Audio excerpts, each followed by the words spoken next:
Hey guys, tonight we step back into a world you can barely imagine, a world where the ground shakes under the tread of giants and the horizon is crowded with shapes that don't belong in your everyday field guide. It's around 20,000 BCE, and you're standing on the vast steppe, stretching from Siberia across into Europe. The wind is sharp, dry and laced with the scent of crushed grasses mixed with musk from herds you can hear but not yet see. All around, the land feels raw, endless stretches of low shrubs, scattered trees and wide, pale skies. At your side, hunters in animal skins whisper and gesture toward the ridge ahead. There's tension in their movements, the kind that comes only when life depends on what you're about to do. The air carries the distant trumpeting of mammoths, not just one or two but a herd that sounds like the world itself rumbling. Your heart races, and yes, you probably won't survive this if you step out unprepared, but that's the reality of the Ice Age, where you're both predator and prey at every moment.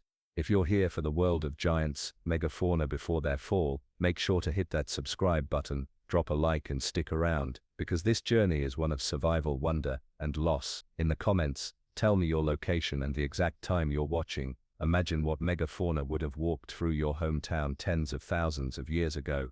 And finally, settle in, because tonight, under the heavy fur of Ice Age skies, we're diving into a world of giants. Keep warm, stay close, and let's begin. You trudge across the frozen plain, and it's hard to believe that such an inhospitable stretch of earth could host some of the largest animals ever to walk the land. The Ice Age wasn't a single long freeze like your freezer malfunctioning for a couple million years. It was a series of glacial cycles, cold periods where ice sheets surged across continents, then warmer interglacials when they retreated.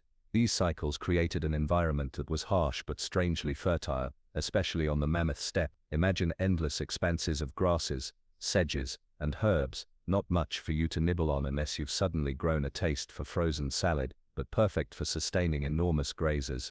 That's the paradox. The colder the climate, the more enormous the beasts that thrived here. The Ice Age hosted a lineup that makes your modern African safari look like a petting zoo. Mammoths, mastodons, saber-toothed cats, rhinoceroses covered in shaggy hair, sloths the size of buses, and even giant birds that could chase you down faster than you could say nope. The scale is hard to wrap your head around. You're used to elephants today weighing maybe 6 tons, but woolly mammoths could push 8, sometimes 10, and those weren't even the largest. Their distant cousins, the Columbian mammoths in North America, made the woolies look like they'd skipped leg day. The world of megafauna didn't just happen by accident. Several forces shaped it: climate, vegetation, evolutionary arms races, and geography. Cold climates tend to select for bigger body sizes. It's called Bergmann's rule. Basically, the larger you are, the better you can conserve heat. Being small and skinny in the Ice Age would have been the equivalent of showing up to a snowball fight in a tank top. You're not going to last long. Bigger bodies also store more fat, survive longer without food, and handle long migrations better. In short, size was survival. But size wasn't the only advantage. These giants were also part of massive ecosystems, finely tuned to the Ice Age rhythm. Think of it like a giant conveyor belt of energy. Grasses fed mammoths. Mammoths shaped the land by grazing and trampling. Predators followed the herds. Scavengers cleaned up the leftovers. And humans, the scrappy latecomers, slipped into the mix with their stone tools and clever strategies. If you want a modern analogy, it's like Yellowstone National Park on steroids. Replace your bison with mammoths, wolves with saber-tooths, and tourists with hunter-gatherers who actually had to succeed or die. Let's not romanticize it too much though. Life was brutal. You wake up each day in a shelter barely holding back the wind, and you know that if you don't find food soon, your group will start to fade. Megafauna are both saviors and threats. A mammoth can feed your band for weeks, but bringing one down is a gamble that can cost lives. A saber-toothed cat lurking in the brush is terrifying, but its skin and teeth might become tools you desperately need. Every encounter was a negotiation between hunger and risk. The sheer diversity of these giants is staggering. Picture the Americas: ground sloths, lumbering like moving hillsides, glyptodons waddling tanks with tails like medieval maces, beavers, the size of black bears reshaping rivers. Over in Australia, marsupials went big in weird ways, kangaroos taller than you, wombats the size of cars, and a predator nicknamed the marsupial lion, with slicing teeth that could shear through bone. And don't forget the reptiles. Crocodiles stretched over 20 feet, giant tortoises marched like armored bulldozers, and in South America birds too heavy to fly ruled the ground like nightmare ostriches with hooked beaks.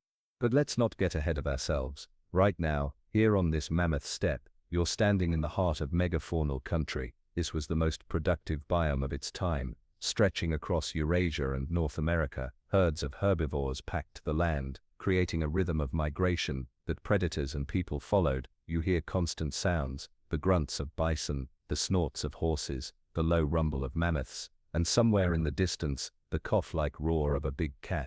One of the fascinating things about this world is how familiar yet alien it feels. You recognize some of the players: bison, deer, wolves, but they're joined by creatures that push the boundaries of your imagination. A mastodon looks like an elephant until you notice the straighter tusks and the forest-living habits. A saber-toothed cat seems like a lion until you see the absurdly long canines, like nature got a little carried away at the dentist. And remember, this was all before the fall. You live in the aftermath, where most of these giants are gone, leaving behind scattered fossils and echoes in stories. But here they dominate the world. You're not the main character, you're just a clever primate trying not to get stepped on, bitten or frozen.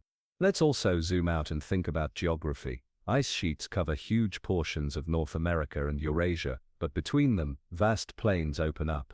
These corridors become highways for animal migrations, and for humans following them. Sea levels are lower, exposing land bridges like Beringia, which connects Asia and North America. This creates a giant network of ecosystems, where megafauna roam freely. Imagine if lions in Africa could walk straight to Asia, meet saber-tooths, and have a showdown over a mammoth carcass. That's basically what was happening here, though with less cinematic music.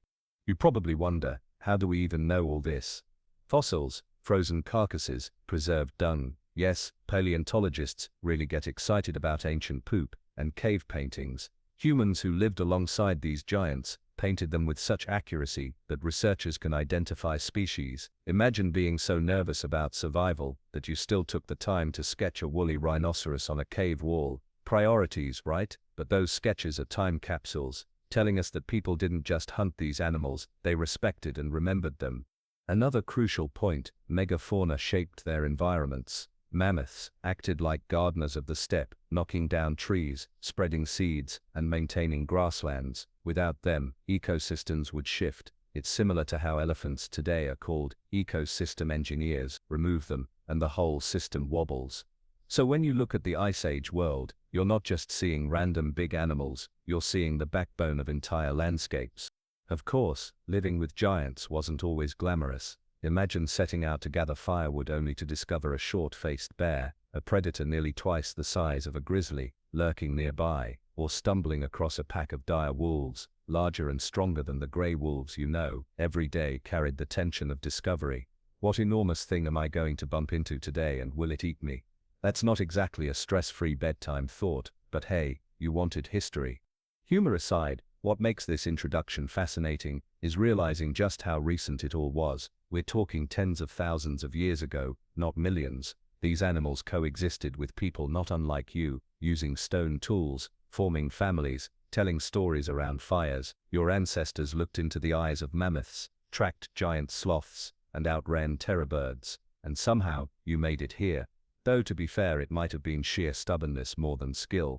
The Ice Age world of giants was balanced on a knife's edge. Climate shifts, human expansion, and ecological pressures would eventually tip it toward collapse. But here at the beginning of our story, the giants still rule. You stand in their shadow feeling both awed and insignificant, and as the wind cuts across the steppe and the herd begins to appear on the ridge, you realize this isn't just history, it's survival, raw and immediate. You can't take your eyes off them. The herd crests the ridge, woolly mammoths moving with a rhythm that seems impossibly steady for animals that massive. Their silhouettes rise like mountains in motion, fur shaggy with frost, tusks sweeping out in long curves that glint pale against the grey sky. You feel the ground tremble under each step, not an earthquake but close enough to make your knees buckle if you forget to bend them. Woolly mammoths and mastodons weren't just big elephants with extra hair, they were evolutionary marvels, perfectly tuned to the Ice Age world. Picture the woolly mammoth first. Its fur came in 2 layers, a dense, insulating undercoat up to 10 centimeters thick, and a long, coarse outer coat that could hang over a meter. Beneath that, an inch-thick layer of fat provided insulation, like nature's best parka. Even their ears were adapted, short and rounded, so they wouldn't lose heat like modern elephants flapping sails. Imagine strapping on all that gear every day just to walk to your fridge. You'd sweat buckets. But on the mammoth steppe it was survival. Their tusks were another story. Some stretched over 15 feet, curling in graceful arcs that could be used for fighting rivals, scraping snow to uncover grass, or just intimidating any predator who thought about making trouble. And while you might imagine them as lumbering giants, mammoths weren't slow. They could move at surprising speeds when threatened, and their herds moved with coordinated precision. If you were standing in their path, you'd be less intrepid explorer and more organic speed bump. Mastodons, on the other hand, looked similar at a glance, but were distinct. They had straighter tusks and teeth designed for chewing shrubs and twigs rather than grasses. While mammoths dominated open steppes, mastodons thrived in woodlands. Picture them wading through forests of spruce and pine, snapping branches like toothpicks, and leaving behind trails of destruction. They were browsers, not grazers, and their presence shaped entire forests. Now here's the kicker: both mammoths and mastodons weren't just part of the landscape, they were central to human survival. Imagine your Ice Age hunting party watching a herd from a distance. Bringing one down meant meat for weeks, hides for clothing and shelter, bones for tools and tusks for carving. They were walking survival kits, but the cost of taking one was staggering. A mammoth could crush you with a step, gore you with tusks, or simply refuse to go down until exhaustion claimed you instead. Archaeological evidence shows how clever people had to be. Instead of charging in like action heroes, hunters used pits, cliffs, and coordinated ambushes. They might drive a mammoth toward a bog, where its weight trapped it, or harass it with spears until exhaustion set in. Some sites show entire groups working together, their tools and footprints frozen in time. You imagine the tension of those hunts, the cold air sharp in your lungs, the sound of your spear striking hide, the roar of an animal that knows it's fighting for its life. And then there's the cultural side. For Ice Age people, mammoths weren't just meat, they were woven into myth and meaning. Carvings of mammoths appear on ivory, etched with care and precision. In caves like Ruffignac in France, mammoth outlines march across the walls, drawn by flickering torchlight. Thousands of years ago, you picture someone squatting there, charcoal in hand, sketching what they had seen, the curve of a tusk, the bulk of a shoulder, with a sense of reverence. These animals weren't abstract, they were daily reality, sources of awe, fear, and dependence.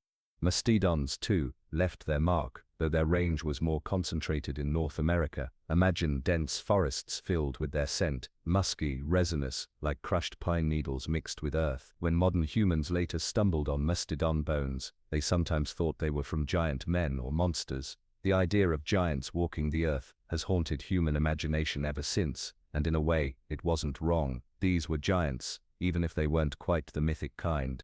One of the strangest things about mammoths is how recent their extinction was. Most populations vanished around 10,000 years ago, but a few stragglers survived much longer. On Wrangel Island in the Arctic, a tiny population of dwarf mammoths clung on until just 4,000 years ago, the same time the pyramids were being built in Egypt. Imagine pharaohs carving monuments under the desert sun, while thousands of miles away shaggy mammoths still trudged across frozen tundra. It's a timeline that bends your sense of history.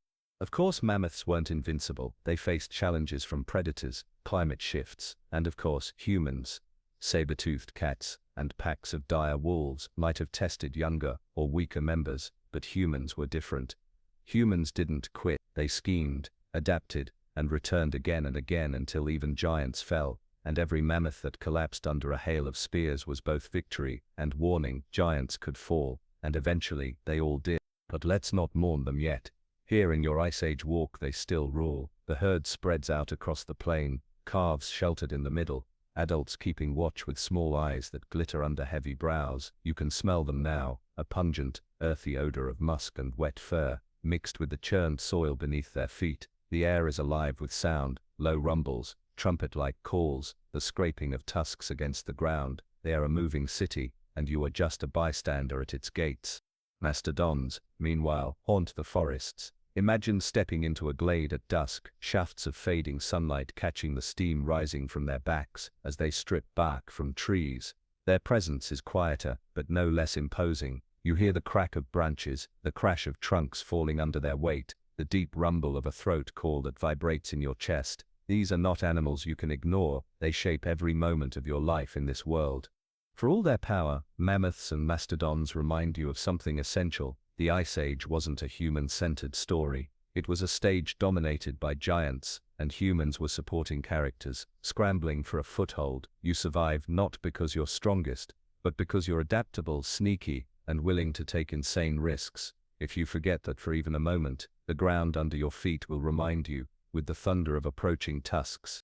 And so you crouch low, heart pounding, as the herd begins to pass. You're close enough to see frost on their fur, to feel the heat radiating off their bodies, despite the icy wind. For a fleeting moment, you're part of their world, swallowed up in the rhythm of giants who have walked this earth for millions of years. You hold your breath, because any sudden move might mean your end, and in that silence you realize something chilling. This age of giants is already ticking toward its fall, even if no one here can see it yet. The silence doesn't last. From somewhere across the wind-blown steppe comes a sound that cuts through the background grunts of grazing mammoths, a rasping guttural roar that rises and falls like a saw tearing through bone. Every hair on your neck stands up. You know what it is even before you see it, the voice of an apex predator, the kind that has ruled this landscape for hundreds of thousands of years. The saber-toothed cat has entered the stage. Forget the sleek lions you picture lazing around the Serengeti. Smilodon fatalis, the classic saber-tooth of North and South America, was built like a weightlifter who skipped cardio day forever. Stocky, barrel-chested, with forelimbs like tree trunks, it was designed to grapple prey, hold it down, and then finish the job with those famous canines. Each one could stretch over 7 inches, curved daggers perfectly evolved to pierce throats and collapse windpipes. Not exactly the kind of smile you want flashing at you from the underbrush. And Smilodon wasn't alone. In Eurasia, cave lions prowled, Panthera spelaea, larger than today's African lions, and without the manes. Packs of them worked together to bring down bison, horses, and sometimes even young mammoths. Imagine walking into a dark cavern, torchlight flickering, only to see ochre outlines of lions painted across the walls. Humans saw them, feared them, and immortalized them in art. Those drawings weren't just decoration, they were warnings, prayers, or maybe bragging rights. Yeah, we lived with these monsters, and somehow we're still here. Step closer now. You crouch behind a line of scrubby willows at the edge of a frozen river. On the far bank, a group of bison are clustered tight, their breath steaming in the cold. They stamp nervously, ears flicking, muscles taut. They know what you know. Predators are near. Out of the brush slinks a shape, shoulders rolling low, paws silent, despite the frost-crusted ground. The saber-tooth appears, every movement deliberate, patient, a shadow stitched from muscle and menace. Here's the funny thing about Smilodon. For all its terrifying teeth, it probably wasn't a fast sprinter. Its build was too heavy for long chases. Instead it relied on ambush. Picture it waiting in tall grass or crouched near waterholes, leaping forward with explosive power. Once it latched onto a victim, those forelimbs wrapped around like a wrestler's grip, dragging the prey down. The killing bite came later, precise and devastating. And yet, those teeth were double-edged swords, literally, long, fragile, prone to breaking if used carelessly. They meant the cat had to aim just right. Imagine having a fancy set of knives, but no dishwasher. You'd be careful with them too. Still, when the strike landed true, no animal stood much of a chance. Cave lions operated differently. They were sprinters, pack hunters, relying on numbers and speed. Fossils show they were larger than modern lions, some males topping 800 pounds. They roamed in open landscapes, chasing prey in coordinated bursts. To Ice Age humans, they must have felt like living nightmares, golden shadows that emerged at dusk, silent until the final sprint. Let's not forget the dire wolves. Yes, they were real, not just a Game of Thrones invention. Dire wolves were heavier than today's grey wolves, with stronger jaws and a bite built for bone crushing. They traveled in packs, scavenging and hunting, their howls echoing across valleys. Picture yourself at night, fire crackling low, and hearing a chorus of howls swelling from the darkness. Not coyotes, not grey wolves, but dire wolves, hungry and bold enough to test your circle of spears. The predator guild of the Pleistocene was stacked. Short-faced bears, standing taller than a man even on all fours, scavenged kills and bullied cats away from carcasses. Hyenas, larger than the ones you know from Africa, roamed Eurasia, crunching bones with their ridiculous jaws. It was a food web, full of monsters, each one playing its part in keeping the balance, and each one ready to turn you into a snack if you slipped up.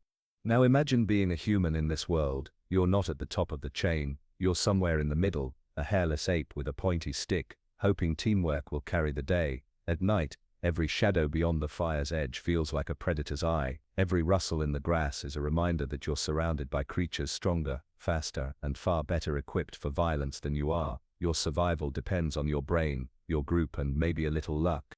But predators weren't just threats, they were competitors. They went after the same prey you did. Bison, horses, young mammoths. Sometimes you arrived at a carcass only to find it already claimed by a pack of lions or wolves. Do you challenge them, risking claws and teeth, or do you back off and hope tomorrow brings better luck?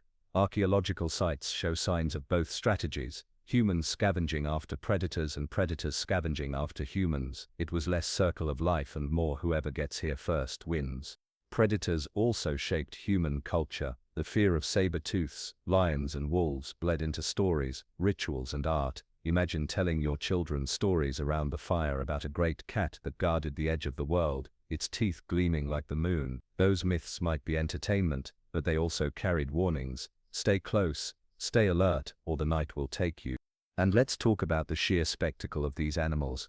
Standing in the presence of a smilodon would be like facing a living contradiction, familiar yet alien, its face broad, eyes narrow, those saber teeth jutting from its jaws even when closed. It wasn't just a predator, it was a symbol of the Ice Age itself, a walking reminder that survival favored the bold, the specialized, and the terrifying. Some researchers even suggest that humans and predators occasionally formed uneasy relationships, not in the pet saber-tooth sense, though admit it, you'd totally watch that YouTube vlog, but in the sense of shadowing each other's hunts. Humans might follow lions to find herds, or wolves might trail humans for scraps. Over time, those relationships blurred into something more lasting. Of all, out of that tense dance came the first domesticated wolves, the beginnings of dogs. Imagine that shift, from hearing howls in the night with fear to one day hearing them with reassurance. Still, here in the thick of the Ice Age, predators rule. You hear it in the snap of twigs, as the saber-tooth crouches low, muscles bunching, the bison snort and surge, hooves drumming the earth. Then the cat explodes forward, a blur of power and precision. Dust and snow fly. For a heartbeat, the world narrows to the sight of those curved teeth sinking into a throat, the desperate bellow of prey collapsing under its own weight. You shiver, not just from the cold but from the reminder of your place. The giants may dominate the land, but predators decide who lives and who dies. And as you creep away, careful not to draw attention, you realize something unsettling. This balance won't last forever. Predators, like prey, are walking a razor's edge. For now though, they remain kings and queens of terror, their shadows stretching long across the Ice Age steppe. You shuffle away from the hunting ground, heart still hammering from the sight of those saber-toothed canines glinting in the dusk, but you don't get long to rest, because out on the horizon, lumbering along with a slowness that makes the mammoth look almost sprightly, comes a creature so strange and immense that your jaw literally drops open. At first, you think you're looking at a moving boulder, then the boulder scratches its flank with claws longer than your forearm, and you realize you're staring at a ground sloth. Not the fuzzy, smiley tree huggers you know today, the kind that go viral for moving slower than your Wi-Fi. No, these are megafaunal sloths, some of the largest mammals ever to roam the Americas, the king of them all, Megatherium americanum. Picture a sloth the size of an elephant, standing up to 20 feet tall on its hind legs, weighing 4 to 5 tons, and covered in shaggy fur that makes it look like a mobile haystack with claws. This is not the kind of sloth you want to meet on a casual hike. And yet here they are, dotting the landscape of Ice Age South America. Herds of these lumbering giants moved slowly across plains and woodlands, tearing down branches, pulling up roots, and reshaping ecosystems in the process. If mammoths were the gardeners of the north, then ground sloths were the bulldozers of the south. You watch one heave itself upright on hind legs, balancing with its massive tail like a third leg. With surprising dexterity, it reaches into a tree and strips away a whole branch of leaves, crunching them with teeth made for grinding tough vegetation. The sound is oddly gentle, like distant sandpaper on wood, but the scale of destruction is undeniable. These animals didn't nibble, they devoured, changing the very face of the land. The claws are the real showstopper. Each front limb bore sickle-shaped claws over a foot long, They weren't just for climbing or feeding, though they could do both, but also for defense. Imagine a saber-toothed cat getting too bold, leaping at the flank of a young sloth. The adult would rear back, swing a claw like a scythe, and deliver a blow strong enough to split open bone. Suddenly sloth doesn't sound like slowpoke anymore. It sounds like nightmare with claws. But Megatherium wasn't alone. Across the Americas, a whole family of ground sloths thrived. Erymatherium, slightly smaller but still massive, roamed the southern United States into Central and South America. Mylodon, a more compact cousin, lived in caves in southern South America. Caves so well preserved that explorers, thousands of years later, found its skin, still leathery with coarse hair. Imagine stumbling into a cavern and finding a piece of Ice Age flesh staring back at you from the rock. It's happened.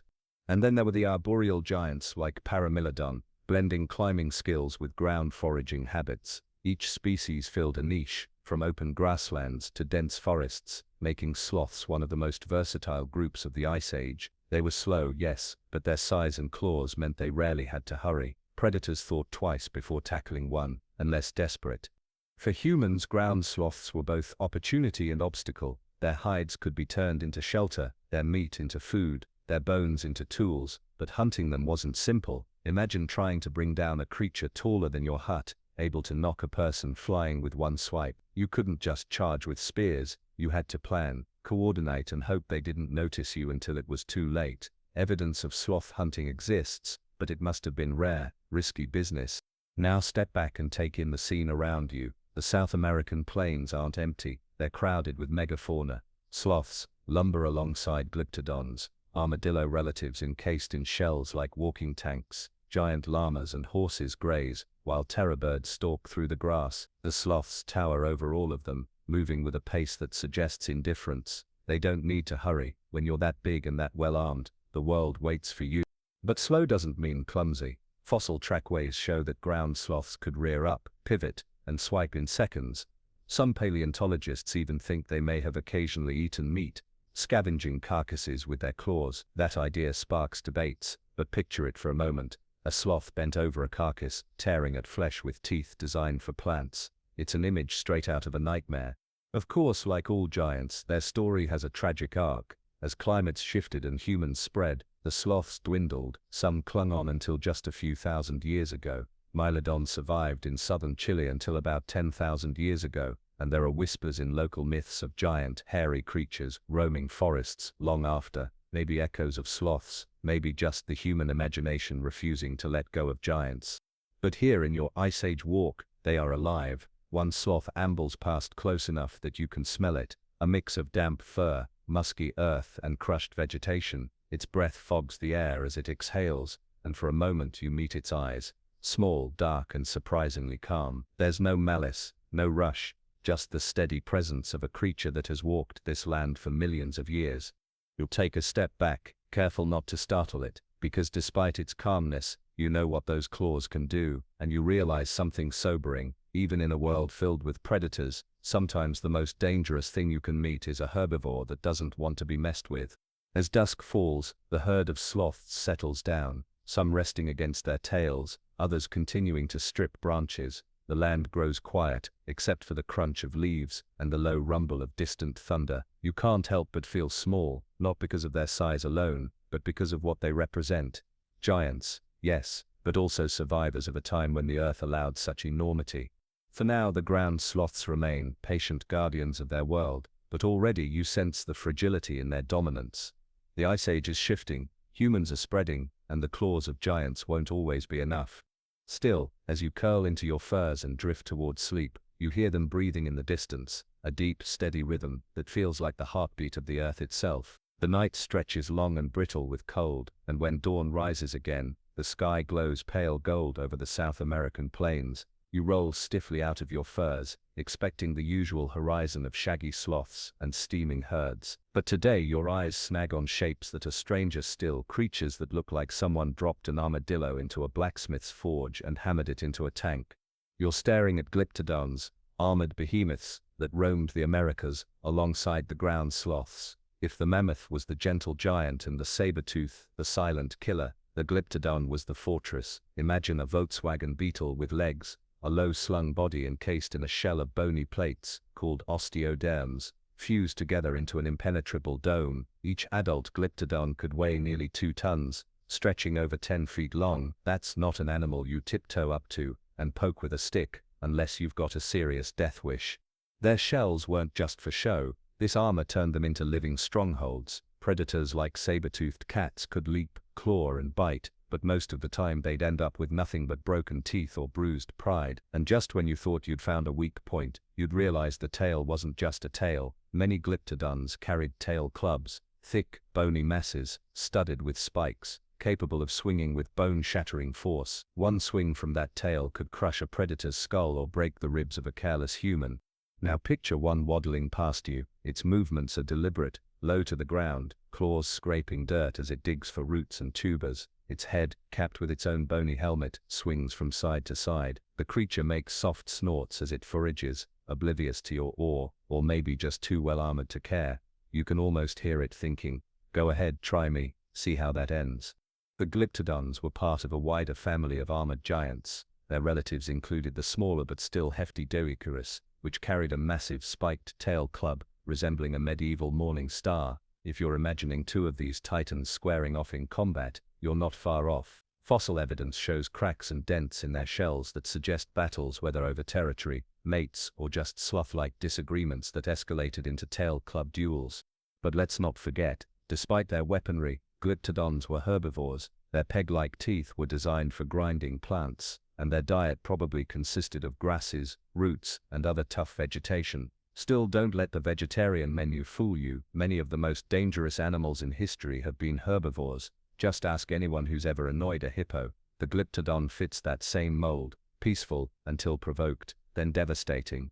For Ice Age humans, glyptodons were a mixed blessing. Their shells could be used as ready-made shelters. Imagine flipping one over and crawling inside like a prehistoric camper van. Their meat was a prize, though getting to it was a nightmare. You had to find a way to bypass the armor and avoid the tail. It wasn't impossible. Clever hunters could use pits, fire, or concentrated spear thrusts at vulnerable joints, but it wasn't the kind of hunt you'd brag about casually. "Hey, want to help me take down a walking fortress?" Doesn't sound like a plan. It sounds like a last meal. The ecological role of glyptodons was just as fascinating. By digging and grazing, they shaped grasslands and redistributed nutrients. They were ecosystem engineers, much like elephants and bison are today. Without them, landscapes would have looked different, less sculpted by the slow churn of armored grazers. Now take a step closer in your imagination. The air smells of damp soil and crushed grass as a small herd of glyptodons lumbers along the riverbank. They grunt softly to one another, their domed backs glistening with frost. Calves, smaller but still hefty, shuffle between adults. Occasionally one swings its tail in a slow arc, more like stretching than aggression. The ground trembles slightly with each step, but there's a strange serenity in their march. They're not flashy predators or towering mammoths. They're the quiet guardians of the plains. But predators didn't ignore them entirely. Saber-tooths, dire wolves, and even humans would test the young, the weak, or the unlucky. And when glyptodons fell, their shells became shelters, tools, and even symbolic objects. You imagine an Ice Age camp huddled under an upturned shell, firelight flickering off its ridged plates, while children trace patterns on the bony surface. For humans, these creatures weren't just food or threat. They were resources and stories woven into daily life.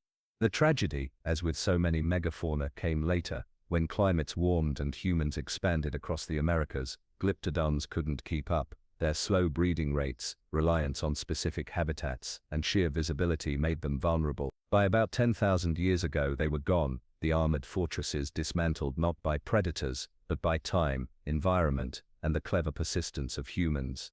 Still, here in your walk through the Pleistocene, they remain. The sun climbs higher, glinting off the domes of grazing glyptodons. A saber-tooth lurks at the edge of the herd, eyes narrow, tail twitching, but it doesn't strike. Not today. The risk is too great, the armor too thick. The cat slinks away, and the glyptodons keep munching, unbothered, unbroken.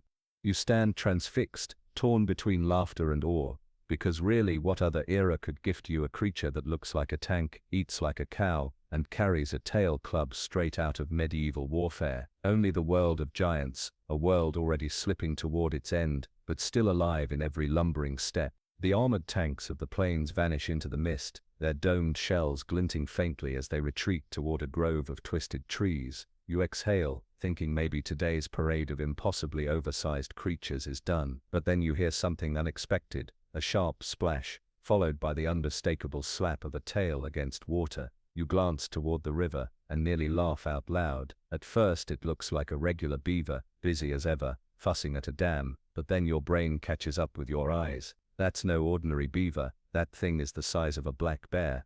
Meet Castorides ohioensis, the giant beaver of the Ice Age, up to 8 feet long and weighing as much as 200 pounds. These were the heavyweight engineers of Pleistocene wetlands across North America. Imagine your backyard pond suddenly hosting a beaver that could stare you in the eye while standing on all fours. If the Glyptodon was a fortress, the giant beaver was a construction crew all on its own. Now here's the kicker. Unlike modern beavers, these giants may not have built the same intricate dams and lodges we know today.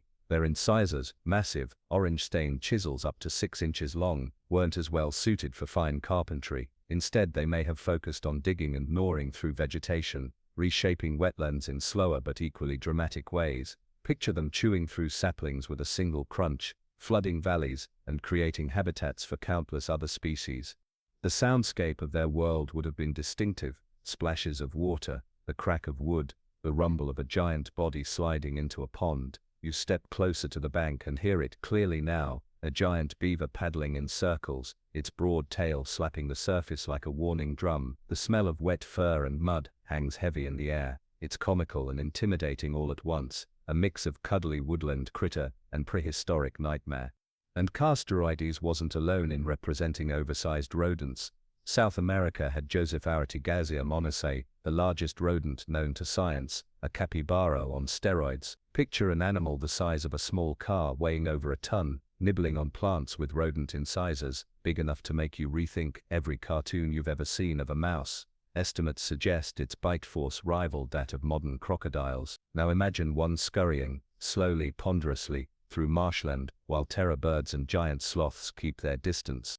Rodents in the Ice Age weren't sideshows, they were main acts. Their size allowed them to dominate wetlands, spread seeds, and carve out niches that no modern beaver or rat could fill. But their size also made them vulnerable. Like the sloths and glyptodons, they reproduced slowly, couldn't adapt quickly shifting climates, and became tempting targets for hungry humans, looking for easier meals than mammoths. Let's not underestimate the giant beaver's role in Ice Age life. Wetlands shaped by their gnawing and digging became biodiversity hotspots. Birds nested along their ponds, fish thrived in the altered waterways, and predators prowled the banks, waiting for a misstep. Even humans benefited indirectly. More wetlands meant more access to fish, reeds, and game. In a sense, Castorides was an unintentional partner in survival, creating environments richer than they would have been otherwise. Imagine, though, trying to hunt one. You'd have to wade into icy water, contend with incisors that could slice through your arm like celery, and drag 200 pounds of soaked, furious rodent back to camp. It's not exactly the glamorous mammoth hunt your descendants will brag about in cave art, but archaeological hints suggest humans did go after them. Maybe not often, maybe not successfully every time, but enough to leave traces. And what of their behavior? Modern beavers are social, family-centered, and fiercely territorial. It's possible Castorides shared some of these traits, defending ponds with tail slaps and lunges. You can almost picture a group of giant beavers glaring at you from the water, teeth bared, daring you to step closer. They weren't predators, but in their own way they commanded respect. The extinction of Castorides came around 10,000 years ago, coinciding with the same pressures that erased so many giants, warming climates shrinking their habitats, and humans expanding into their territories. As wetlands dried or shifted, giant beavers couldn't adapt fast enough. Their smaller, more flexible cousins survived and thrived, the regular beavers you know today. So next time you see one gnawing a tree, remember, that little guy is the ghost of a once mighty lineage, a miniature echo of a rodent that could have stared down a wolf.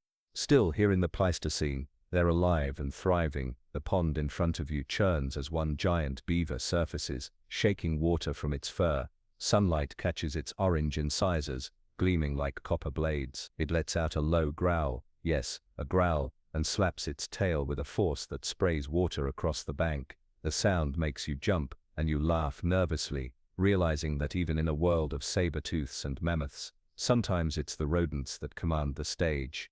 And so you keep moving, the echoes of splashing and tail-slapping fading behind you, but the lesson lingers. In the world of giants, even the smallest groups had titans, reshaping landscapes and leaving legacies that stretch into your own time. The armored tanks ruled the plains, the clawed sloths ruled the forests, and in the wetlands, the rodents were kings. The wetlands grow quieter behind you. As you trek toward the open scrublands, the air feels heavier here, warmer, and you realize you're crossing into South America's forgotten empire of terror, the domain of birds that abandon flight but not ferocity. At first you notice nothing, just the hiss of the wind through dry grasses and the occasional distant grunt of a giant sloth. Then a shadow flickers across the hillside. You glance up, expecting a vulture. Instead, what you see makes your stomach clench. A towering bird steps into view, taller than you, chest broad, legs thick as tree trunks. Its head swivels sharply, a hooked beak gleaming pale under the sun. This is Phorosrhacos, one of the infamous terror birds. Imagine an ostrich, then double its menace. At over 8 feet tall, armed with a beak like a guillotine, it stalks the grasslands of Miocene and Pliocene South America, and its relatives still haunted the Pleistocene.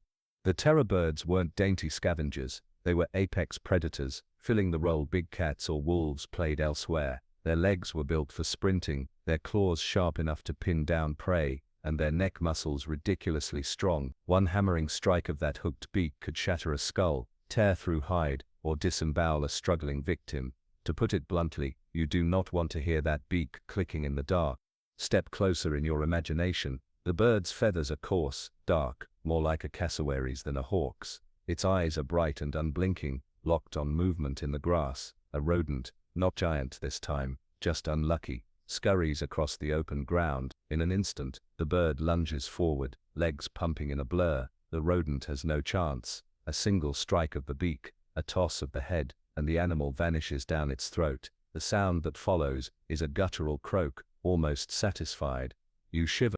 South America was a stage unlike any other. For millions of years it was isolated, cut off from North America's predators. That vacuum allowed birds to rise into the top predator niche. Families like the Phorosrhacidae diversified into dozens of species, from smaller, fox-sized hunters to giants that towered over most mammals. When the continents finally connected via the Isthmus of Panama around 3 million years ago, North America's wolves, cats and bears marched south, but for a time, terror birds still held their ground. By the Ice Age, their heyday was fading, yet species like Titanus, Wallery, reaching heights of 10 feet, still roamed parts of North America as recently as 2 million years ago. Imagine a human hunter, spear in hand, staring up at a bird, taller than him, faster than him, and better armed than him. That's not a fight you want to pick.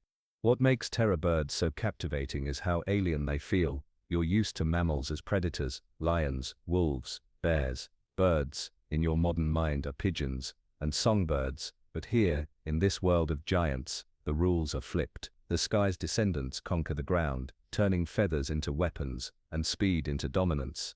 Now let's widen the lens. Terror birds weren't the only giant avians. Across the world, other oversized flightless birds claimed their domains.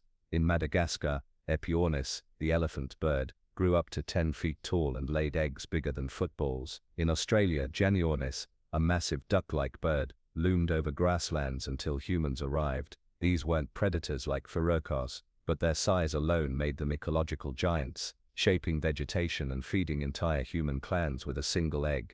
Back in South America though, the terror birds were legends. Their bones show adaptations for bone-crushing bites, their claws for gripping, their legs for sprinting down anything foolish enough to cross open ground. They didn't soar, they sprinted, and the land trembled with their chase. Imagine the soundscape of their hunt, heavy thuds of 3-toed feet pounding the earth, grasses rustling violently as a bird taller than a man barrels through at speeds nearing 40 miles per hour, a sudden shriek, high and piercing, meant to stun prey before the killing blow, and then silence, broken only by the drip of blood on dry soil. If lions were stealth assassins and saber-tooths were ambush wrestlers, terror birds were gladiators, charging openly, no fear, no hesitation. For humans, the terror bird was both competitor and symbol. Some early groups may have scavenged their kills, risking attacks to steal scraps of meat. Others may have painted them into myths, creatures that blurred the line between animal and monster. Imagine a tale told around the fire, a bird that guards the horizon, beak like lightning, eyes that see through the night. For children growing up in this world, that wasn't a fairy tale, that was a real warning.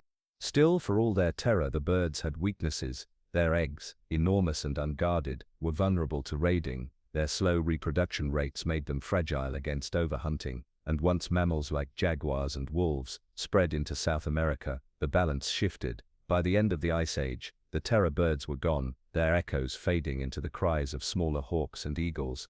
But not here, not yet. You crouch low in the grass as the bird stalks away, its head bobbing, beak glinting in the sun. The air still carries its musky, feathered scent, sharp and earthy. You know it could outrun you easily, and a single strike would end you, and yet, you can't look away. There's something mesmerizing about its presence, a reminder that the animal kingdom has always been stranger, more inventive, more terrifying than your imagination dares. The terror birds march on, proud rulers of their shrinking kingdom, and you, small and fragile by comparison, realize you've just glimpsed another piece of the world of giants, a world where even the sky's children chose to dominate the ground. The grasslands thin, giving way to rolling plains, and the air grows colder as you push north. The horizon opens wide, stretching endlessly, and across it moves a sight, so familiar you almost sigh with relief. Herds, not giant sloths, not armored tanks, not nightmare birds, but animals you recognize in shape, if not in detail. Horses, their manes tossing in the wind, camels, necks bobbing as they move. It feels like a glimpse of the modern world, until you realize these are not the horses or camels you know. These are Ice Age versions, larger, wilder, shaped by a harsher world. Start with the horses. North America was their birthplace, their evolutionary cradle. Millions of years before humans ever set foot here, small, dog-sized ancestors like Eohippus trotted through forests, nibbling leaves. Over millennia they grew taller, their teeth adapted to grinding grasses, their legs lengthened for speed. By the Pleistocene, herds of equus, true horses, thundered across the continent in staggering numbers. Picture vast groups, thousands strong, kicking up dust clouds that blot out the horizon. Their hooves drum the earth like rolling thunder, a sound you feel in your chest before you hear it in your ears. These weren't the sleek, domesticated creatures you picture at racetracks. Ice Age horses were stocky, with thick coats for cold winters, their bodies built for survival, not elegance. They grazed constantly, heads down, teeth grinding through tough steppe grasses. Predators followed them relentlessly. Saber-tooths crouched low in the grass. Dire wolves paced at the herd's edges. Even humans stalked them with spears. Horses lived in a perpetual state of tension, moving as one, surging forward when danger struck. And yet, they thrived. Their numbers were so vast that they reshaped the land itself, trampling paths, dispersing seeds, maintaining grasslands through their endless grazing. Wherever horses went, the landscape bent around them. They were the pulse of the mammoth steppe, feeding not just themselves but the entire food chain. Now look at the camels. Yes, camels, because North America was their original home too. Before they trekked into Asia and Africa, camels evolved here, in open plains and arid bisons. The Ice Age hosted giants like Camelops histonus, taller than modern camels, their limbs long and strong, adapted to travel across vast distances. Picture a camel taller than you, with a coat shaggy enough to handle cold winters. Some likely had humps for fat storage, others perhaps less pronounced. Whatever the case, they moved in herds just like horses, browsing shrubs and grasses, leaving trails across deserts and plains. It's strange to think of camels in North America, but fossils show they ranged from Alaska to Mexico. Imagine walking through what is now Los Angeles and stumbling across herds of shaggy camels pacing slowly toward water. The air would smell of dust, musk and crushed sage, filled with the guttural groans of animals moving in endless rhythm. And here's the twist. These animals, so common in their time, disappeared from their homeland. Horses and camels went extinct in North America around 10,000 years ago, victims of the same pressures that felled so many giants. Climate change shrank their ranges, humans hunted them, and slow reproductive rates left them vulnerable. Horses survived only because some crossed into Asia via the Bering Land Bridge, spreading into Europe and Africa where they would later be domesticated. Camels too wandered westward, eventually becoming the desert specialists you know, but here in the Pleistocene they still rule their native land. Imagine standing at the edge of a plain, watching horses and camels intermingle. Dust rises in golden clouds as herds move, hooves pounding, necks bobbing. The sound is overwhelming, a constant roar of movement. You smell sweat and grass, sharp and earthy. For humans, this was opportunity. A single horse could provide days of meat, bones for tools, hide for clothing. A camel could carry more, feed more, sustain more, but hunting wasn't easy. Spears bounced from thick hides, and charging into a herd was suicidal. Early hunters learned patience, driving groups toward traps or ambush points. Evidence from kill sites shows entire herds brought down, their bones scattered in layers, reminders of both success and devastation. For predators, horses and camels were lifelines. Packs of dire wolves learned to read the herds, isolating the weak or young. Lions and saber-tooths crouched at waterholes, waiting for the thirsty. Even bears scavenged carcasses, gnawing bones until nothing remained. These prey animals weren't just background, they were the foundation of Ice Age ecosystems, the steady supply that fed everything else. Now picture the scene as dusk falls. Horses graze close together, snorting softly, ears twitching at every rustle. Camels kneel to rest, their shapes hulking against the fading light. The ground is littered with trampled grass, the air heavy with the scent of dung and sweat. Somewhere beyond, a wolf howls, answered by another. The herds shuffle nervously, pressing closer, waiting for the night to pass. It's easy to romanticize predators, to marvel at mammoths, to laugh at giant sloths, but without horses and camels, none of them could have thrived. These were the engines of the Ice Age world, the endless grazers whose survival fed everyone else, and in their absence, ecosystems would crumble.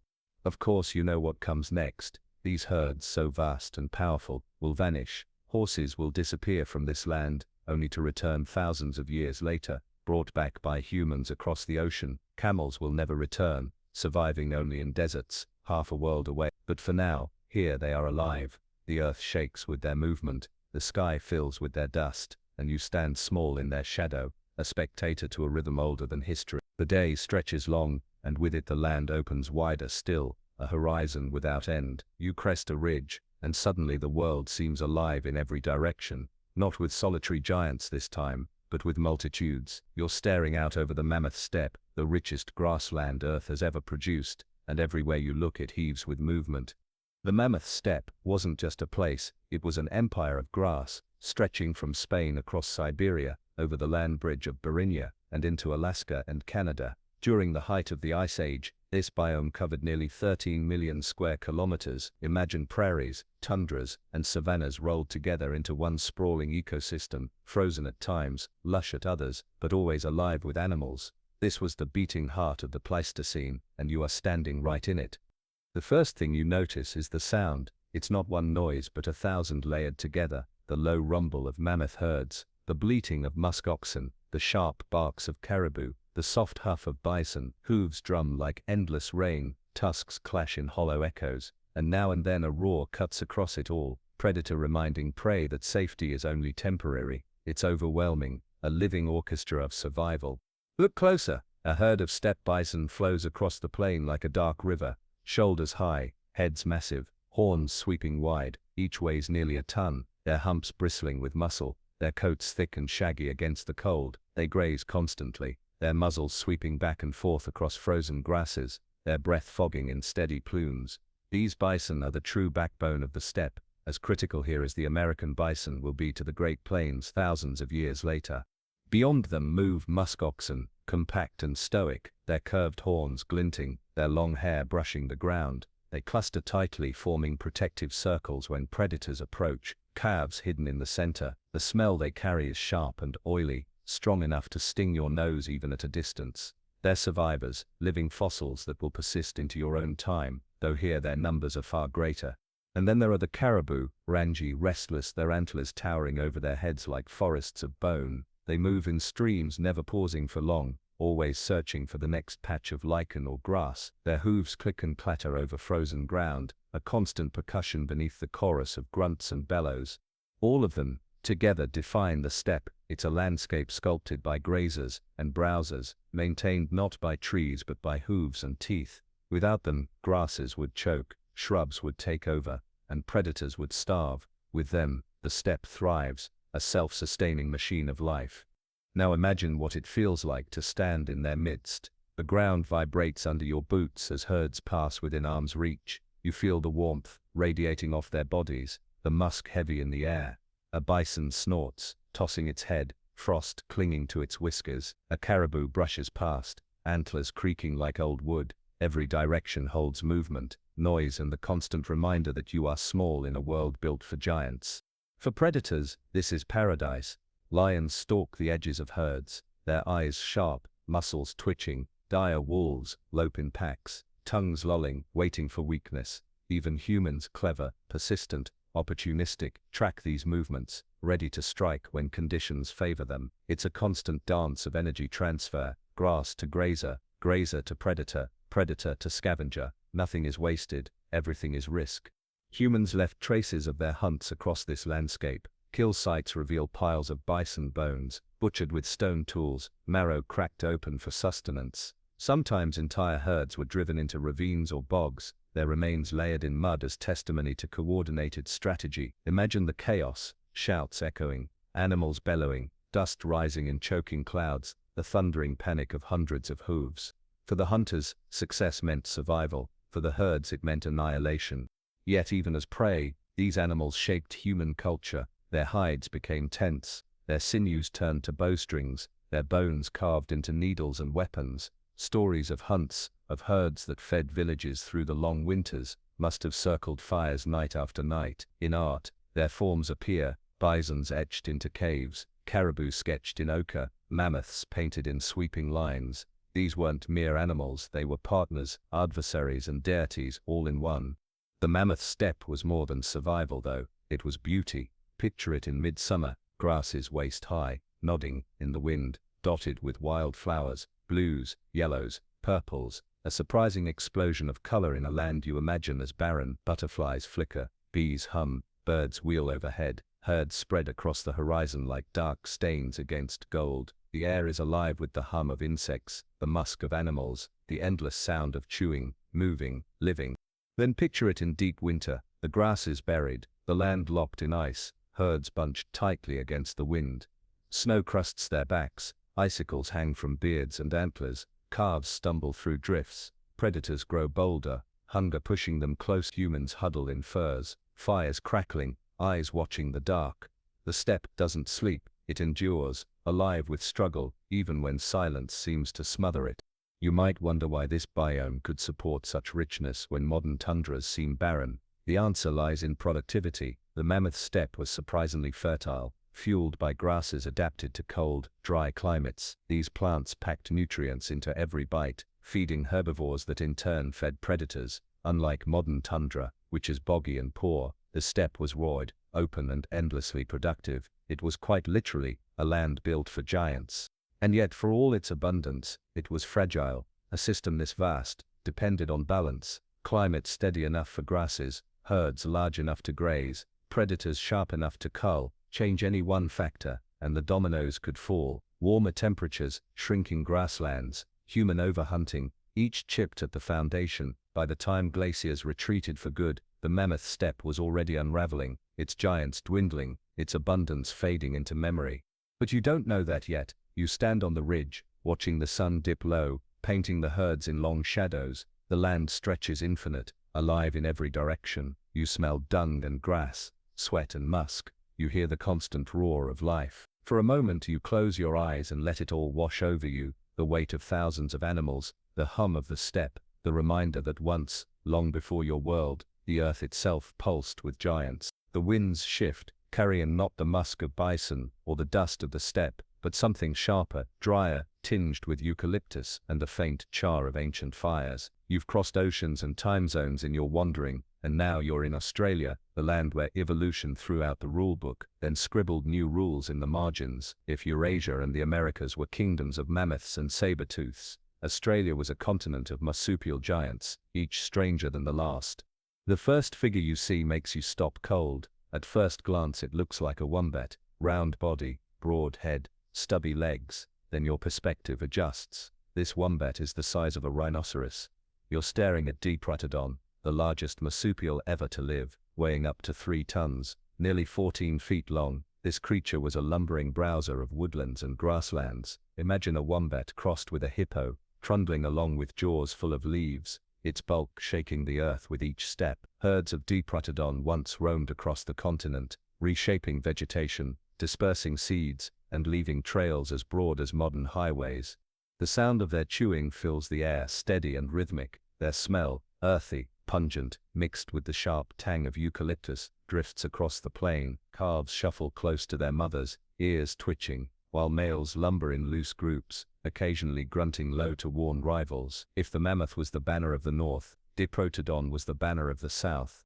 But wombat titans weren't the only stars of this land. Australia bred predators too, and one of them still makes your skin prickle. Out from the shadows of a grove stalks Thylacoleo carnifex, the so-called marsupial lion. At first glance it looks awkward, stocky body, semi-retractable claws, heavy jaw. Then you see the details that make it lethal. Its front limbs are thick and muscular, ending in sharp, curved claws perfect for grappling. Its jaw, though, is the real weapon. Blade-like teeth designed to shear flesh with terrifying efficiency. Pound for pound, Thylacoleo had one of the strongest bites of any mammal ever. Imagine a creature the size of a leopard, gripping you with vise-like claws while its teeth slice through bone. Suddenly, the awkwardness vanishes. You picture it leaping from a tree, ambushing a juvenile Diprotodon, clamping down on its throat until the great wombat collapses.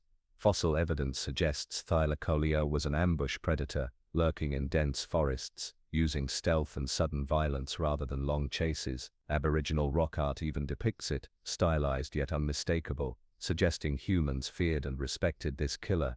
Move further across the land, and the giants keep appearing. Herds of giant kangaroos, Procoptodon golea, bound across the scrub, some standing over 10 feet tall. Unlike modern kangaroos, these giants stood more upright, walking with stiff strides, their arms small and clawed. Imagine one peering over the treetops, its gaze fixed on you, its body casting a shadow longer than your spear. Overhead, enormous birds once ruled as well. Genyornis newtoni, a giant, flightless bird weighing half a ton, stalked open grasslands. Too heavy to fly, it relied on size and bulk for defense. Its eggs, massive and nutrient-rich, were irresistible to hungry humans. Evidence suggests overharvesting of those eggs may have pushed Genyornis toward extinction, a reminder that even giants could be undone, not by predators but by patience and persistence.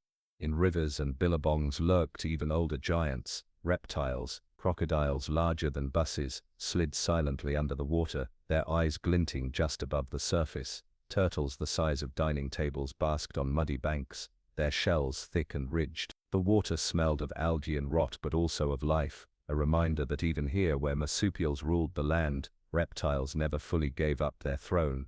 What sets Australia apart is how alien it feels. Marsupials carried their young in pouches, their life cycles unlike anything in Eurasia or the Americas.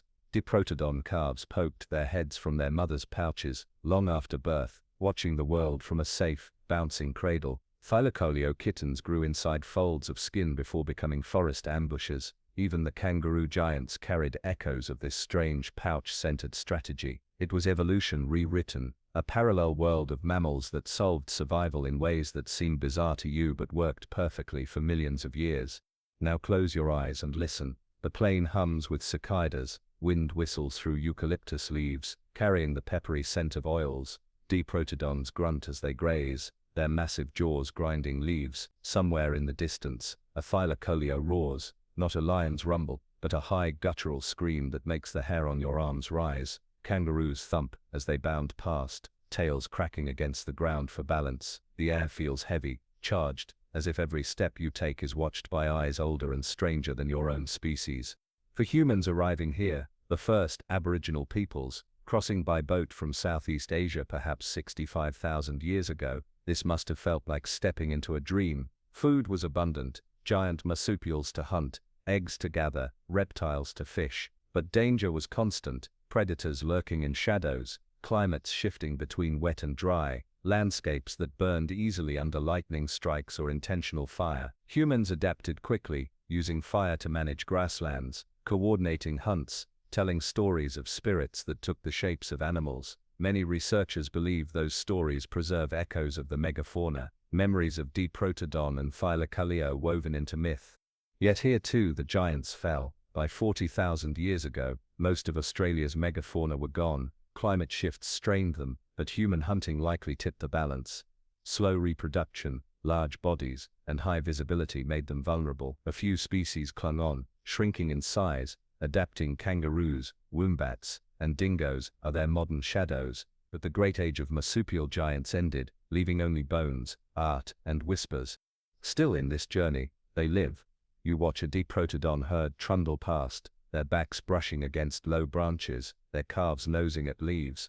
A shadow flickers in the trees, Phylocolia are watching, waiting. Kangaroos loom on the horizon, tails thumping. The air tastes of eucalyptus and ash, sharp and dry. For a moment, you're part of this alien world, where giants carried pouches, predators leapt from trees, and even birds towered over men.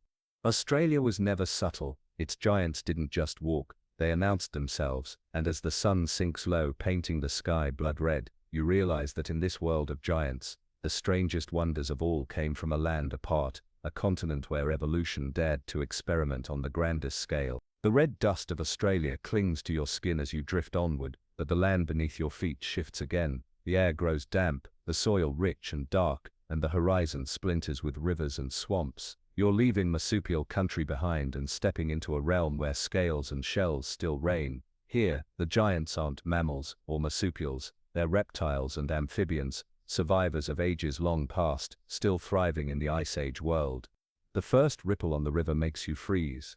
The water is still except for that single shiver, then a pair of eyes break the surface. Long, narrow, unblinking, a jaw studded with teeth rises slowly, then sinks again with a splash. You've just met crocodiles, not the manageable 6 to 12 footers of today, but monsters stretching 20 feet or more. In Australia, the giant saltwater crocodile already lurked. In the Americas, Crocodilus acutus patrolled river mouths. In Africa, their Nile cousins snapped wildebeest from the banks. These reptiles were not only survivors of the dinosaur age, they were apex predators of the Ice Age, as terrifying then as they are now.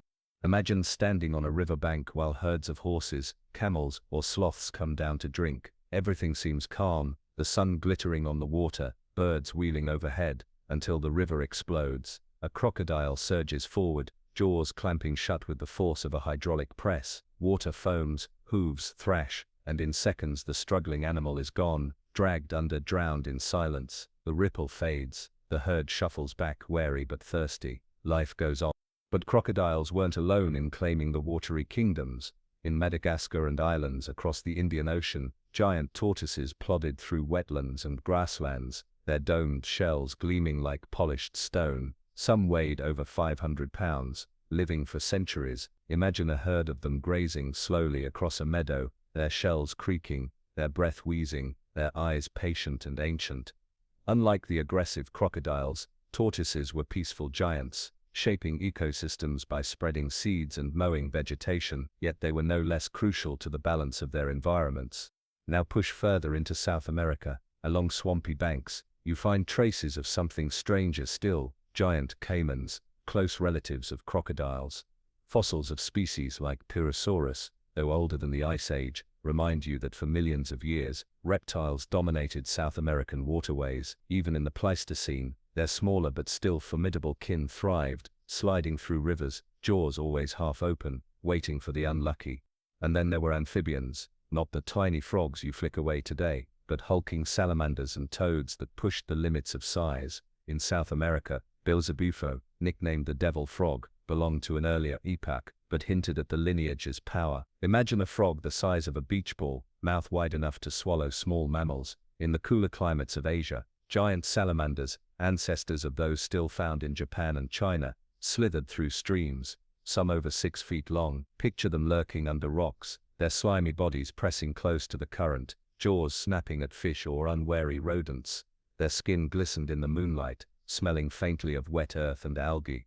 What ties all these reptiles and amphibians together is their resilience. Mammals had exploded in diversity during the Ice Age, but reptiles had been here for over 200 million years. They adapted slowly, stubbornly, and survived catastrophes that wiped out dinosaurs. Crocodiles in particular had barely changed in design since the Mesozoic. Why? Because they didn't need to. Their ambush strategies, their patience, their sheer brute force worked just as well in a world of mammoths as it did in a world of hadrosaurs. Humans, of course, learned quickly to fear and respect these giants. Stories passed down in oral traditions often carried echoes of reptilian monsters. Aboriginal myths in Australia tell of water spirits shaped like crocodiles. Indigenous peoples of the Amazon spoke of giant caimans that swallowed hunters whole. Even in Europe, long after the Ice Age, tales of dragons may have been inspired by ancient memories of reptilian giants. And yet, people also depended on them. Giant tortoises were easy meals for early seafarers, slow and docile, their meat and eggs providing precious protein. Crocodile skins became material for tools or status symbols. Amphibians, while less glamorous, were part of ecosystems that humans tapped for fish, water, and fertile soil. To live alongside these giants was to navigate between awe, fear, and utility. Close your eyes now and immerse yourself in this landscape. The air is thick with humidity, buzzing with insects. Frogs croak in deep, resonant calls that vibrate through your chest. The splash of something large, too large, echoes from the water's edge. The smell of algae, wet mud, and reptile musk clings to everything. You tiptoe closer, heart racing, knowing that one misstep could make you prey. A tortoise grazes peacefully nearby, indifferent to your presence. But in the water, two eyes float just above the surface, unblinking, waiting. You realize something important here. Size didn't belong to mammals alone. The world of giants spanned every branch of the tree of life. Mammals might have ruled the grasslands and forests, but reptiles and amphibians still owned the waters, still carried the ancient torch of dominance from a world long before your species ever walked upright. And as the sun dips behind the swamp, painting the water gold, you feel it in your bones. The world of giants wasn't just diverse, it was layered. Mammals, birds, reptiles, amphibians, each played their part, each claimed their kingdom, each reminded you that survival has many shapes. Some trumpeted like mammoths, others lumbered like sloths, some roared like lions, and some simply waited, silent beneath the water. The swamps fade into mist, and you find yourself trudging along a ridge, overlooking an open plain scarred with shallow depressions, like scars carved by giants. The air is heavy with the scent of smoke from distant campfires, and there's no mistaking the shapes that move across the land now. These aren't mammoths or sloths, they're humans, lean, wiry, wrapped in hides, stitched with sinew. For the first time on this journey, you're not just observing giants, you're standing among the clever little predators that dared to challenge them. Archaeological traces whisper the stories here. Kill sites, scattered across North America and Eurasia, tell of organized hunts, not reckless charges. Imagine the planning involved, a group of hunters tracking mammoths for days, reading the churned soil for signs of herds, sniffing the wind for musk. They coordinate with hand signals, silent nods, eyes fixed on their quarry. When the moment comes, they spring the trap, driving the massive beasts toward boggy ground, cliffs, or pre-dug pits, where their weight becomes their downfall. Spears tipped with sharpened stone pierce thick hides again and again, until exhaustion brings the giant down. You can almost hear it, the trumpet of a panicked mammoth, the crash of bodies slamming into one another, the cries of hunters as they surge forward, some falling, some trampled, but the group pressing on. The ground trembles, dust and blood fill the air, and finally, silence, broken only by ragged breathing and the low moan of a dying beast. For humans, such hunts were everything. One mammoth could feed a band for weeks, its fat rendered into fuel, its bones carved into tent frames, its sinews twisted into bowstrings. Nothing went to waste. To waste was to die. Even the tusks became tools, carved into art or weapons, or left as markers in the ground, monuments to survival. It wasn't only mammoths. Humans hunted bison, horses, camels, mastodons, sloths, and even glyptodons. In some places, evidence suggests they burned grasslands to drive animals into ambushes, reshaping ecosystems with fire. These weren't scattered bands fumbling in the dark. They were strategists, engineers, ecologists in their own right. Every decision meant life or extinction. Picture a scene on the plains of what will one day be Kansas. A herd of bison grazes peacefully, then shouts rise as humans rush from cover, driving the animals toward a narrow ravine. Panic surges through the herd, hooves drumming like thunder. At the edge there's no escape. Animals tumble over one another, bones snapping, bodies piling in chaos. Hunters close in, spears flashing, knives cutting. Hours later, The ravine is filled with carcasses, enough to sustain a village for months. Archaeologists today uncover such mass kill sites, bone beds layered with hundreds of animals, silent witnesses to human ingenuity. But these encounters weren't just about brute force, they were also about risk. Many hunts failed, spears bounced off hides, animals turned, charging hunters and scattering them like leaves. Predators arrived to steal the kill. Sometimes, hunters ended up as prey themselves. To walk into the world of giants was to gamble daily with your life, armed only with wood, stone and teamwork. And yet, humans persisted. They adapted to each land they entered. In Siberia, they wrapped themselves in furs and built shelters from mammoth bones. In North America, they crafted clovis points, finely flaked stone blades, perfect for piercing thick hides. In South America, they learned to track sloths through forests, using fire and persistence to wear them down. In Australia, they studied marsupials, raided eggs of giant birds, and outwitted ambush predators. Everywhere they reshaped the balance. The smell of smoke grows stronger now, and you picture a camp at dusk. Fires crackle, sending sparks into the dark. Hunters strip meat from a carcass, smoke curling from roasting slabs of fat. Children chew marrow from bones, their faces sticky with grease. Women scrape hides, stretching them across frames, sewing clothing that will keep out the next winter. In the center, an elder carves lines into ivory, etching the shape of a mammoth into memory. Around the fire, voices rise in chants and laughter, the first flickers of culture born from survival. Humans didn't just take from giants, they wove them into meaning. Cave walls in Europe show herds of mammoths painted in ochre and charcoal, their tusks exaggerated, their bodies captured mid-stride. Sloths, bison, lions and rhinos march across stone in flickering torchlight, as if alive again. These weren't idle doodles, they were acts of reverence, warnings, or perhaps negotiations with the spirits of the animals themselves. To live in a world of giants was to believe they held power beyond the physical. But humans also left scars. Charred bones reveal butchery, sometimes excessive. Entire species vanish shortly after humans arrive in new lands. Was it overhunting, or was it climate, pushing ecosystems past their limits? The debate rages among scientists, but standing here watching hunters strip another carcass, you realize it's not either or, it's both. Giants lived on the edge already, their slow reproduction and vast ranges vulnerable to any disturbance. Humans were the final pressure, relentless and clever, unwilling to leave the giants alone.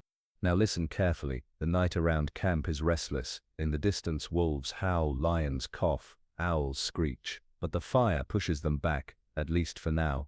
You smell fat sizzling, smoke curling into the sky. You see children drift into sleep, bellies full, while elders whisper stories of hunts, of spirits, of giants fallen and giants still out there. These stories aren't just entertainment, they're survival manuals, encoded in memory, carried from generation to generation.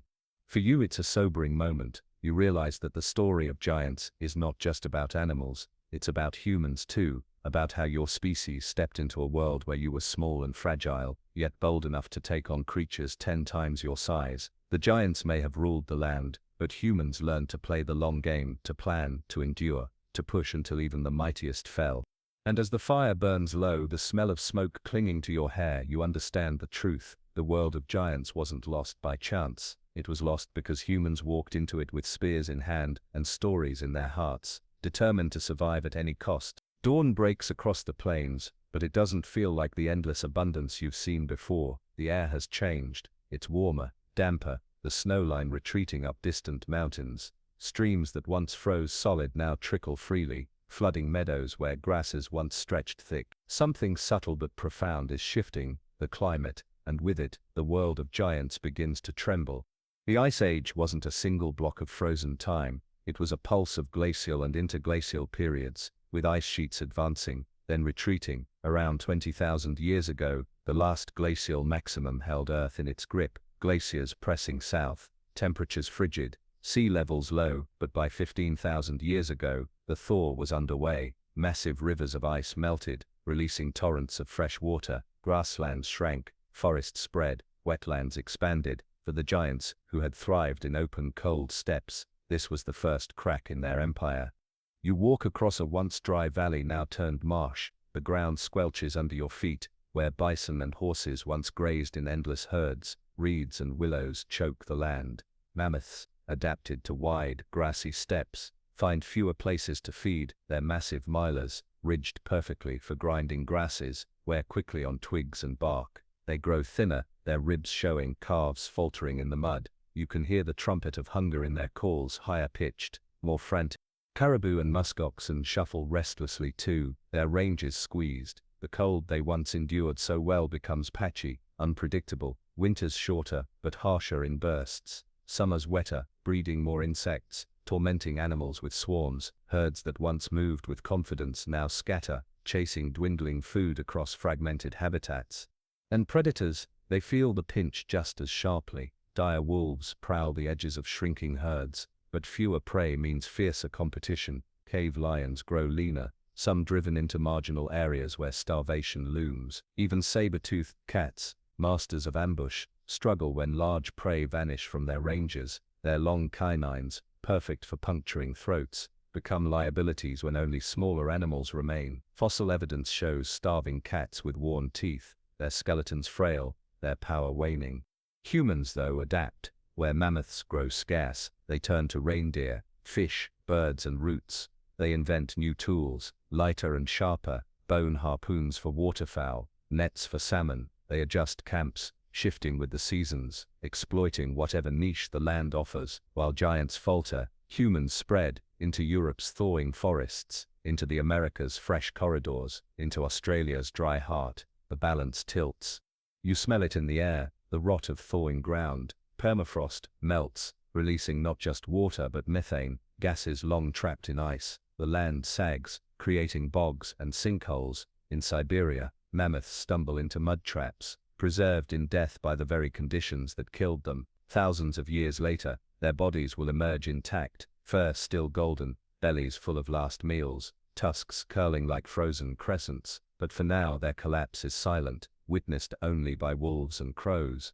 The great grassland machine breaks down. Without mammoths trampling shrubs and trees, forests creep into open steppes. Without horses grazing endlessly, grasses grow rank, decay and change the soil. The cycle that fed millions of animals unravels. Giants were ecosystem engineers, and their absence cascades across the land.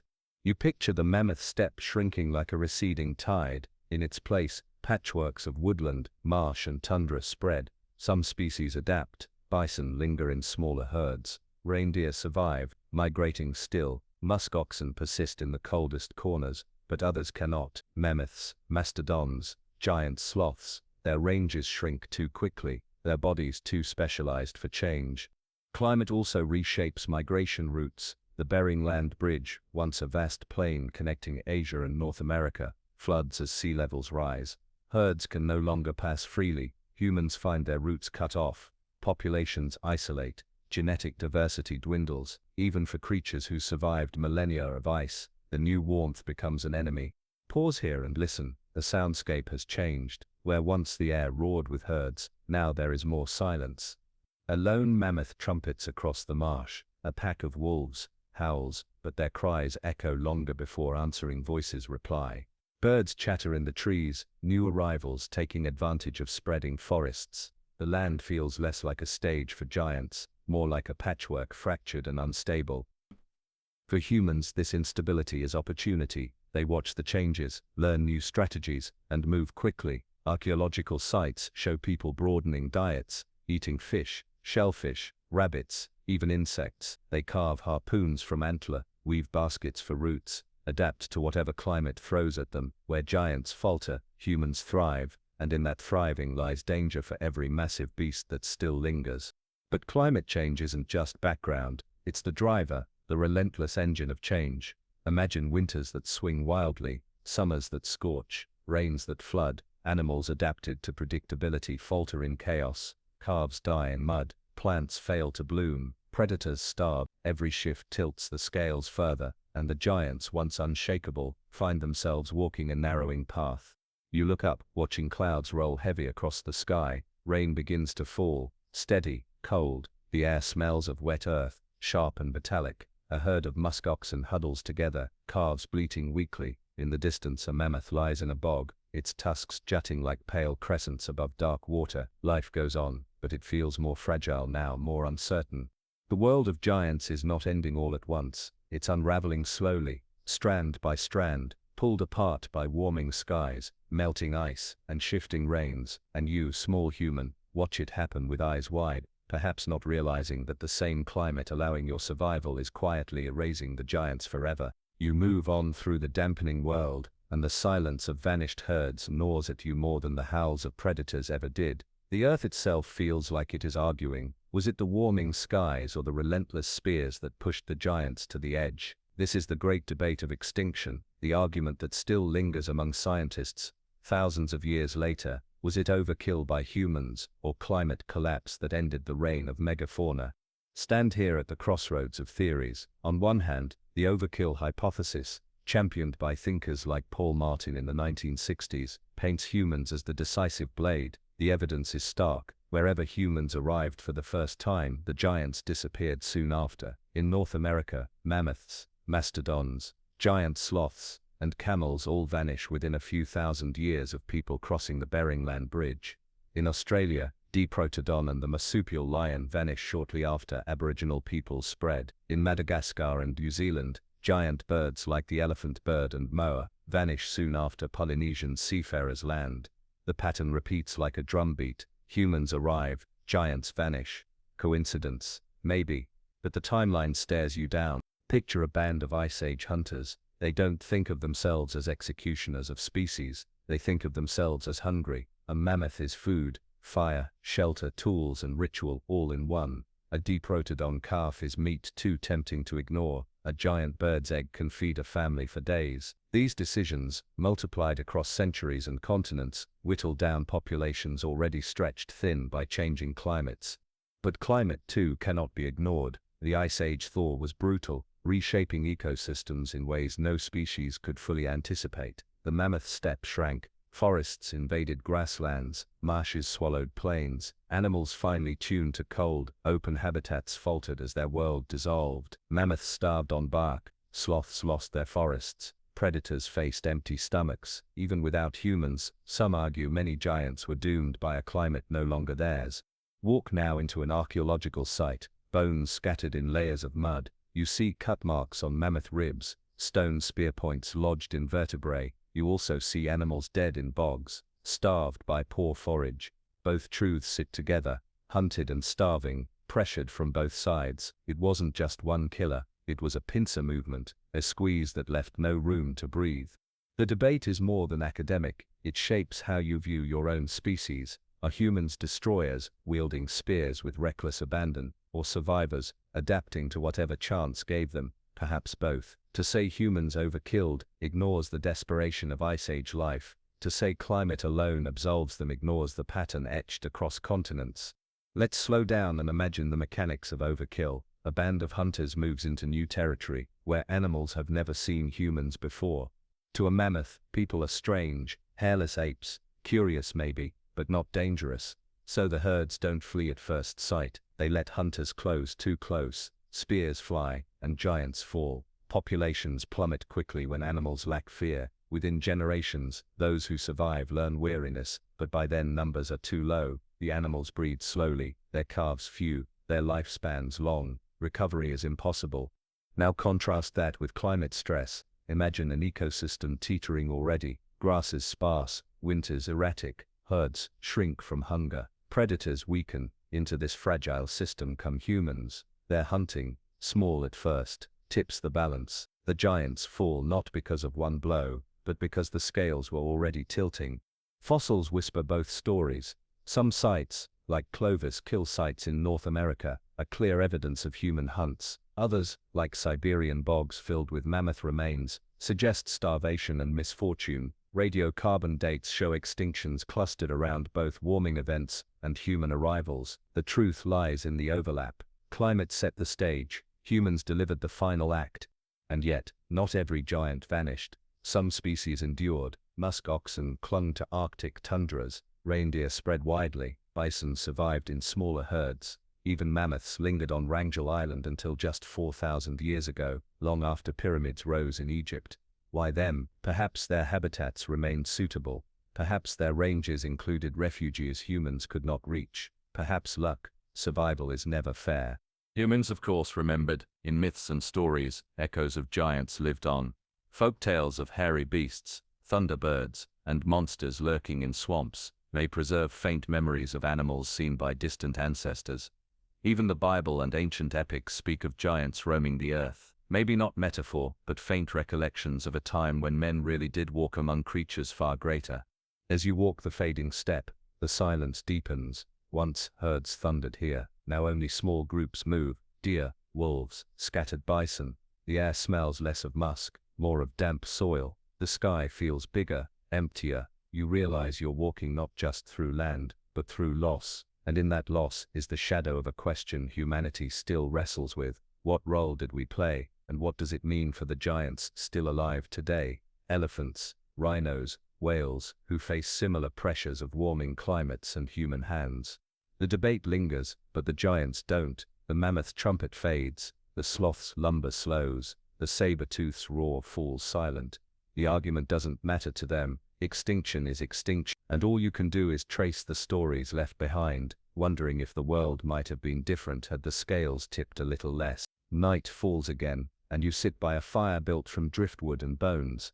Around you the plains stretch quiet, but your mind is alive with echoes. The giants may be fading, but they don't vanish from memory. Humans, fragile and persistent, carried their images with them, onto stone walls, into carvings, and into stories whispered to children under starlight. Even long after the herds dwindled, the cultural memory of giants refused to die.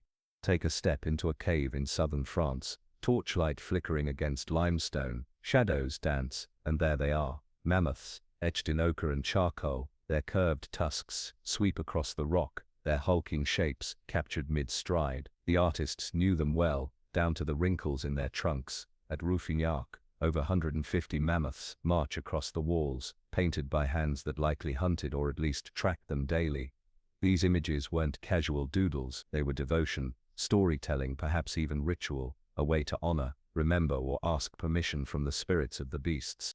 Now cross to Siberia. In frozen earth, people carve ivory from tusks, shaping them into figures of animals and humans alike. One famous piece, the Lion Man of Hohenstein-Stadel, carved over 30,000 years ago, may blend predator and spirit. Others depict mammoths with careful precision. You can almost see the carver hunched over, flint flakes scraping ivory, firelight gleaming on tusks. These weren't just objects, they were memories given form, cultural anchors in a world too unstable to hold on to. And then there are the oral traditions. Aboriginal Australians speak of the bunyip, a massive, dangerous water creature, sometimes described with features reminiscent of Diprotodon or giant reptiles. In the Americas, First Nations stories tell of thunderbirds, great winged beings that strike the earth with lightning, echoes perhaps of the terror birds or condors once seen by ancestors. Across the Arctic, Inuit myths recall huge beasts under the ice, tusked shadows haunting frozen seas, whispers of mammoths remembered in legend. Humans never forget the giants. Even when species vanish, they live on as monsters, gods, or teachers. To early peoples, the world wasn't divided into real and mythical. Everything was alive, connected, resonant. The mammoth was not only food but spirit, the lion not only danger but power, the sloth not only slow but eternal. These beings entered ceremonies, dances, songs. They became more than animals. They became symbols of the balance between survival and awe. Now picture a campfire scene. Children gather close as an elder gestures with a charred stick, drawing shapes in the dirt, wide backs, long tusks, curved claws. The story isn't just entertainment, it's instruction. This is how you hunt, this is how you respect, this is what happens if you take too much. In those lessons, memory becomes morality, and giants continue to live long after their bodies are gone. Even later, when people stumbled upon fossil bones, they didn't think of extinct animals. That idea barely existed. To ancient Greeks, bones of mastodons and mammoths became evidence of heroes and monsters, giants that once walked the earth. In China, fossil bones were ground into dragon bones for medicine. Medieval Europeans thought mastodon femurs were the bones of biblical giants. The memory persisted, even when misunderstood, because humans could not look at such bones without seeing something immense, something greater than themselves.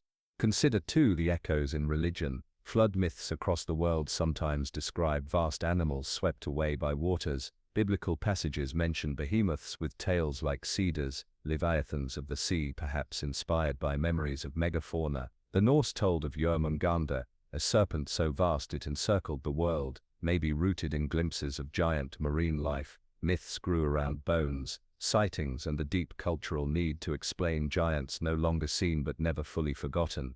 And then there is art after the Ice Age. Even when mammoths and mastodons were gone, elephants became their proxies in culture. Hannibal's elephants crossing the Alps, Indian elephants in temples, African elephants in royal processions, all echoes of the mammoths once worshipped, painted and hunted. The continuity is striking, the memory of giants transferred from one animal to another, ensuring the idea of enormous, awe-inspiring beasts never truly left the human mind.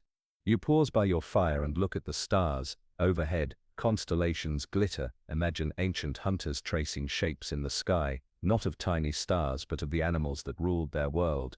Perhaps Orion's belt was not just a hunter but a reminder of prey too immense to take alone. Perhaps the Big Dipper's curve resembled a mammoth tusk. The night sky itself may have been a gallery of giants. What makes cultural memory powerful is that it outlasts extinction. The mammoth is gone, yet you still say its name. The saber-tooth is vanished, yet you still picture its fangs. Even the ground sloth lingers in tales of monsters hidden in jungles. These animals live twice, once in flesh, once in imagination, and the second life can last far longer. The air grows still, your fire crackles low. You realize that part of why humans endured wasn't just cleverness or tools, it was memory. To tell stories of giants was to keep their presence alive, to learn from them, to honor them, and to fold them into culture. That memory gave humans continuity, even as the world shifted under their feet. And tonight, under the sweep of stars, you feel that continuity too. You've walked among mammoths and lions, sloths and terror birds, beavers the size of bears and camels taller than men. They are gone but not forgotten. They live in paintings, myths, bones, and the awe still sparked in you now. The cultural memory of giants is not just history, it is the thread binding you to them, a reminder that long before skyscrapers and satellites, your ancestors stood small in a world of vastness, and found ways to remember. The fire dwindles, and as you sit with the crackle fading into embers, you feel the last strands of this world tugging at you. The giants have walked their story, and now it is time to witness their fall. But before silence swallows them completely, you see one more vision, not of abundance, but of endings, the end of giants, and the faint echoes they leave for you to follow. The Ice Age recedes, glaciers retreat north, leaving behind scarred valleys and swelling rivers. Forests creep into what was once open steppe, wetlands drown the grasslands, where herds once thundered. Trees now whisper, their branches thin but persistent. Mammoths, once the rulers of endless plains, find themselves boxed in. Their tusks, curved crescents of bone, grow brittle with hunger. Calves stumble in mud where grass no longer grows. In their eyes is the same fire as always, endurance, but the land no longer answers their need. On Wrangel Island, a small herd holds on. The island, isolated by rising seas, becomes a last refuge. Here, dwarf mammoths walk under skies the rest of the world has already forgotten. For thousands of years they endure, shrinking in size but holding their dignity. Imagine them on a starlit night, their trumpets echoing across icy shores, a sound no human will ever hear again. 4,000 years ago, when Egyptian priests carved hymns into temple walls, when Mesopotamian kings raised ziggurats, those trumpets finally fell silent. The mastodons go sooner, their forested homes shrink, hunted both by hunger and by humans pressing closer. Their bones lie scattered in bogs across North America, their tusks worn to stumps. The giant sloths, the glyptodons, the terror birds, each disappears one after another, their absence felt not just by humans but by the land itself. Grass grows differently, forests expand unchecked, wetlands change, the earth sighs into a new shape, one without its old architects. Predators vanish too, saber-tooths fall with their prey, their great canines useless without mammoths to puncture. Cave lions starve, dire wolves dwindle, short-faced bears collapse into extinction, only their smaller kin survive. Grey wolves, mountain lions, brown bears, the mighty lose, the adaptable inherit. And humans? They remain, they do more than remain, they spread, build, reshape. With the giants gone, humans carve out myths to explain their absence. Bones become relics of titans, tusks become ivory for kings, legends become frameworks for gods and monsters. You see it clearly now. Extinction didn't end the giants, it transformed them, from flesh to bone, from bone to story, from story to memory. Still, the weight of loss is heavy. The silence of the mammoth steppe echoes louder than its trumpet ever did. The absence of thunderous herds leaves the earth feeling thin, the sky too wide. If you listen hard enough though, you can still catch the rhythms. The grass holds the memory of who. The rivers remember the shapes that drank from their banks. The air remembers the musk of bodies now gone.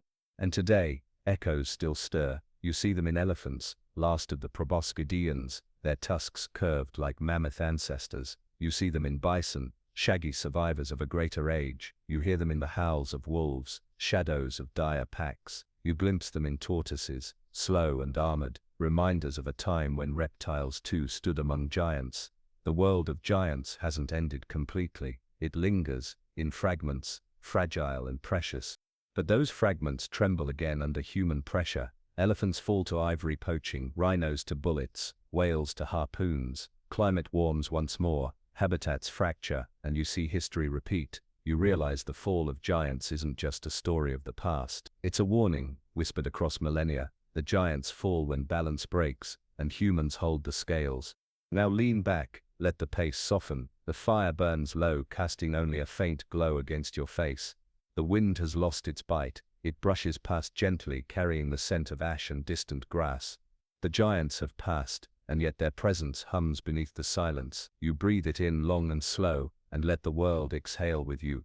Picture a mammoth calf, nestled in snow, trunk tucked under its mother's fur. Picture a saber-tooth, muscles rippling, curling up in a cave after a hunt. Picture a ground sloth swaying slowly, reaching for branches under a starlit sky. Picture a human child, sitting by firelight, carving those shapes into bone. They are all still here, if only in the mind's eye. The giants are gone, but their memory is a lullaby. You drift with it, letting their shadows stretch across your imagination, not as threats but as companions. You remember their power but also their vulnerability, their balance with the land, their sudden absence. The rhythm of their lives softens into the rhythm of your breath. The last sparks of the fire wink out, one by one. Darkness settles, but it's not frightening. It's heavy, calm, a blanket pulled across the world. Somewhere in that darkness, you hear faint sounds, tusks scraping snow, claws raking bark, hooves pounding distant ground, echoes fading slowly, softly, into silence. And as you close your eyes, the world of giants folds gently into dreams, leaving you with only a whisper. They walked here once, and because you remember them, in a way they still do. Breathe slowly now, let your shoulders drop. The story of giants has ended, but their echo lingers like a soft hum beneath the earth. Imagine lying on cool grass, the night sky